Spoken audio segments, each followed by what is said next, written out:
Demain s'ouvre à Ouagadougou le symposium international sur la science et la technologie, 4e du genre.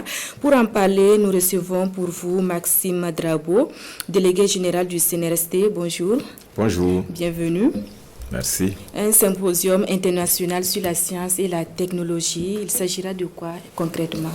Alors, comme vous l'avez dit, il s'agit de la 4e édition qui va être co-organisée par le Centre national de recherche scientifique et technologique et en partenariat avec l'université Aube Nouvelle.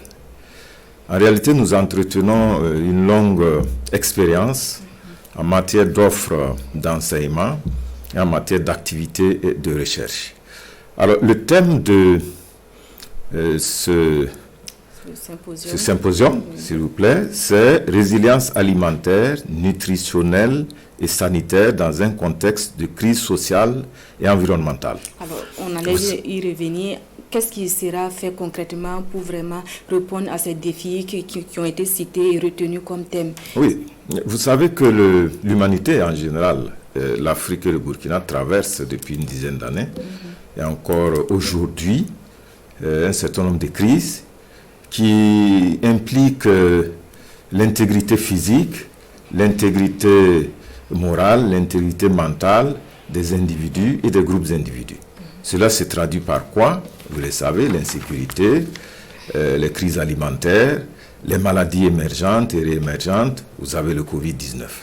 Et donc, il s'agit de partager les résultats de réflexion, les résultats de recherche autour justement de ce que les populations ont eu à faire pour être résilients vis-à-vis de ces différentes crises. Un exemple de cette résilience-là, monsieur. Alors, un exemple de cette résilience, je prends le cas que nous avons vécu tout récemment, le Covid-19.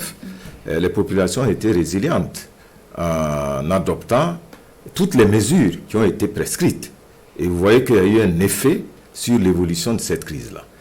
Et sur les autres crises, de façon spontanée, les individus sont résilients. Les individus ont des capacités de se remobiliser pour pouvoir atténuer les répercussions de ces crises-là.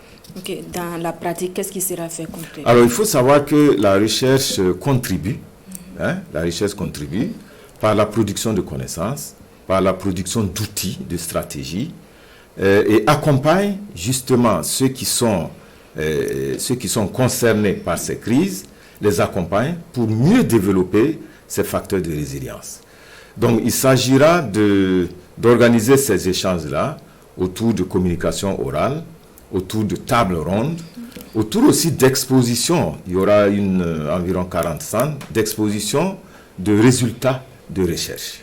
Alors, qu'est-ce qui sera fait après tout ceci pour que ces résultats, le fruit de ces réflexions-là ne reste pas lettre morte, ne soit pas une rencontre de plus? Alors, il faut savoir qu'au cours de ce symposium, nous avons organisé la synthèse, la documentation de la synthèse de ces réflexions-là.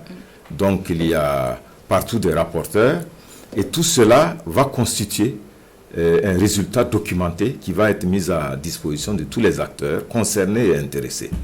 Vous êtes également concernés.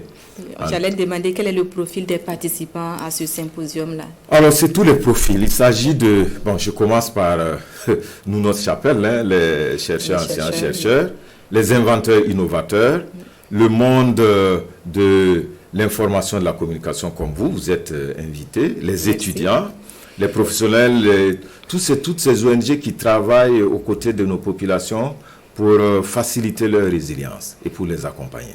Okay. L'activité commence demain? L'activité commence demain. Alors, elle s'étend de demain, le 15, au 19 novembre.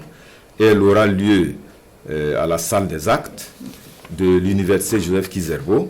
Et si vous le permettez, c'est sous le patronage de monsieur le ministre de l'Enseignement supérieur, de la Recherche scientifique et de l'innovation, et sous le parrainage de Madame Dabiré, épouse de son Excellence, Monsieur le Premier ministre. Merci, Monsieur Drabo, pour toutes ces informations. Merci bien. Alors, vous restez avec nous pour en savoir davantage sur les normes